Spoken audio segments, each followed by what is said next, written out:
Hi everybody, this is a figure painting demo. So the purpose of this video is to guide you through the initial stages of a painting that's primarily focused on the human figure. So we're gonna dive deep into shooting and choosing reference pictures, gridding, mixing colors for paint, and a lot of painting. So the full recording is a bit over 2 hours. It's divided in 3 sections for it to be easier to navigate. If you get the full recording, you're also going to get 2 original reference pictures with and without grids for it to be easier to transfer onto your canvas. And these are very neutral reference pictures. So the good thing about that is that you can make them into anything. It can be something very realist, or it can be very fantastical, like a mermaid or a fairy or a wizard or an alien or just about anything. So you can choose the context and all of the extra things that go into a painting. And well, enjoy this short preview and thank you for watching. Looking for source material for bits and pieces, and using Google, you tend to get just like the same old stuff. And you take photographs of yourself. Yeah, I take photographs of myself. Yeah, so first off, and almost always most important thing is lighting. You can do a lot of stuff with it, like what do you want? Another thing I went over was props. You want to look for stuff that's interesting. And in both pictures, hair is pulled back.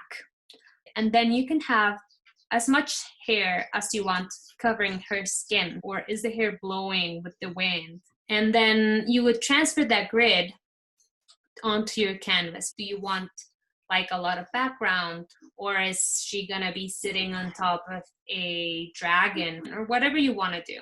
And then I use the white lines as a reference. That way you get your measurements way more accurate than if you try to freehand it.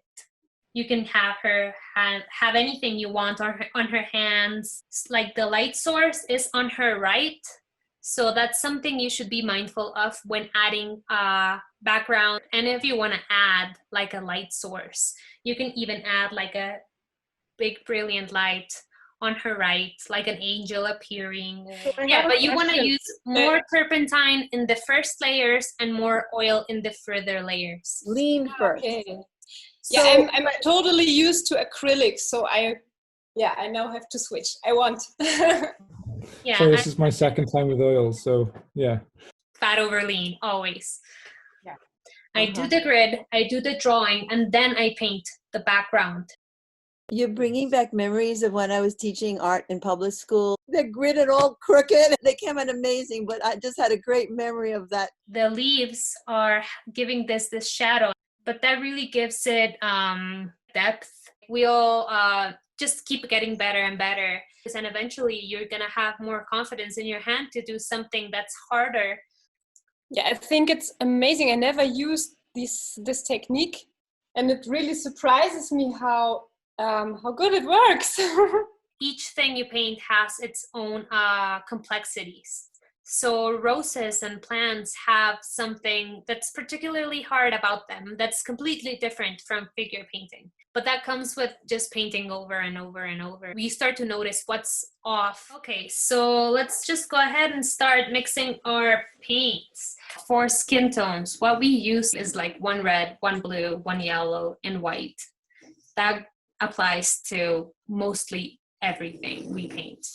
Yellow ochre. This for me is like the most important when painting skin.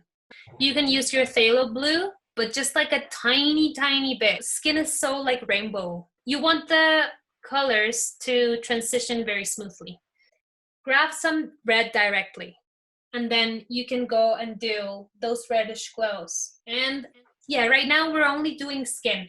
In later stages, I go into fingers and eyelids and nostrils and all of that. And then try not to get those mixed with your shadows, because that will make them muddy. How about the shadows? When I realize later maybe I don't like them. The good thing about oils is they're still fresh, so it will blend. So for the highlight layers now, So that might look like just more like different amounts of white, or that might look like different amounts of yellow. Here's very, very red, and here's very yellow. So the skin underneath the eyebrows is not gonna be as light. In this, you can see like there's skin here. You can even see my grit there. And then you go into the darkest parts of the upper eyelid shadows, the eyeball. Also, what I did was detailing. So you really have to be comfortable with this stage, or maybe this stage. And you're just like trying to like put the shadow here and then the light here. And as you move past that and you push through that uncomfortable feeling, you can see how you can actually bring that to a place where you feel more comfortable. But it's really about like trusting the process, I think. Now, oils are new territory for me. So seeing the process of how it just snaps into something so sharp and detailed, it's incredible. Wow, nice. That's stunning. Yeah, it's great that was my first try now. It's now you. Can you show us? It will be a mermaid. On.